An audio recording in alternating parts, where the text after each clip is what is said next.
The Tale of Peter Rabbit and the Tale of Benjamin Bunny by Beatrix Potter.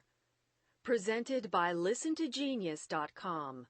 Read by Beth Richmond. Once upon a time there were 4 little rabbits, and their names were Flopsy, Mopsy, Cottontail, and Peter. They lived with their mother in a sandbank underneath the root of a very big fir tree.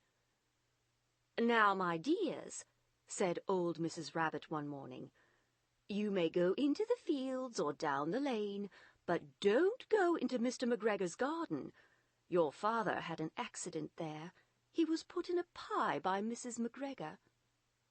Now run along and don't get into mischief.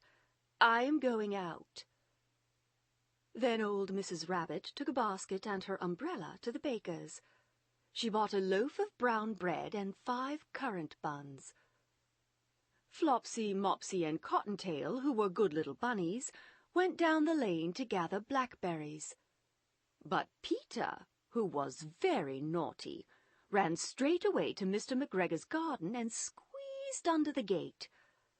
First he ate some lettuces and some French beans, and then he ate some radishes. And then, feeling rather sick, he went to look for some parsley. But round the end of a cucumber frame, whom should he meet but Mr. McGregor? Mr. McGregor was on his hands and knees planting out young cabbages, but he jumped up and ran after Peter, waving a rake and calling out, "Stop, thief!"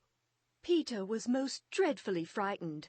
He rushed all over the garden, for he had forgotten the way back to the gate.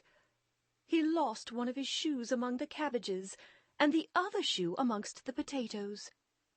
After losing them, he ran on 4 legs and went faster, so that I think he might have got away altogether if he had not unfortunately run into a gooseberry net and got caught by the large buttons on his jacket. It was a blue jacket with brass buttons, quite new.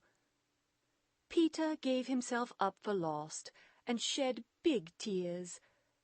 But his sobs were overheard by some friendly sparrows, who flew to him in great excitement and implored him to exert himself.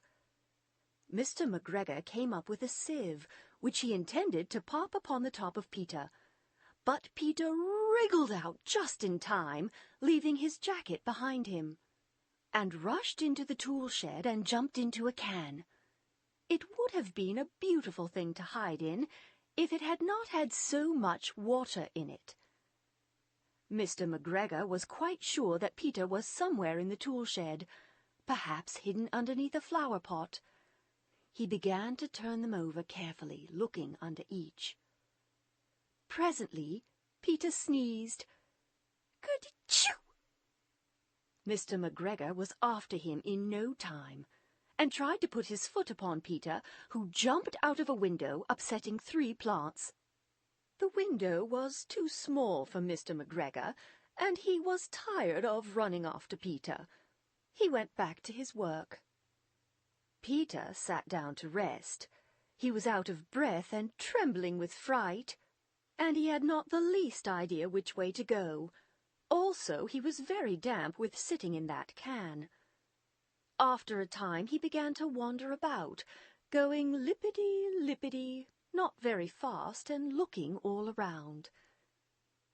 He found a door in a wall, but it was locked, and there was no room for a fat little rabbit to squeeze underneath. An old mouse was running in and out over the stone doorstep, carrying peas and beans to her family in the wood. Peter asked her the way to the gate, but she had such a large pea in her mouth that she could not answer. She only shook her head at him. Peter began to cry. Then he tried to find his way straight across the garden, but he became more and more puzzled. Presently he came to a pond where Mr. McGregor filled his water cans. A white cat was staring at some goldfish. She sat very, very still, but now and then the tip of her tail twitched as if it were alive. Peter thought it best to go away without speaking to her. He had heard about cats from his cousin little Benjamin Bunny. He went back towards the tool shed, but suddenly, quite close to him, he heard the noise of a hoe. Scritch! Scratch, scratch, scritch! Peter scuttered underneath the bushes. But presently, as nothing happened, he came out, and climbed upon a wheelbarrow and peeped over. The first thing he saw was Mr. McGregor hoeing onions. His back was turned towards Peter, and beyond him was the gate. Peter got down very quietly off the wheelbarrow and started running as fast as he could go along a straight walk behind some black currant bushes. Mr. McGregor caught sight of him at the corner, but Peter did not care. He slipped underneath the gate and was safe at last in the wood outside the garden. Mr. McGregor hung up the little jacket and the shoes for a scarecrow to frighten the blackbirds. Peter never stopped running or looked behind him till he got home to the big fir tree. He was so tired that he flopped down upon the nice soft sand on the floor of the rabbit hole and shut his eyes. His mother was busy cooking. She wondered what he had done with his clothes. It was the second little jacket and pair of shoes that Peter had lost in a fortnight. I am sorry to say that Peter was not very well during the evening. His mother put him to bed and made some chamomile tea, and she gave a dose of it to Peter. 1 tablespoonful to be taken at bedtime. But Flopsy, Mopsy, and Cottontail had bread and milk and blackberries for supper. The end.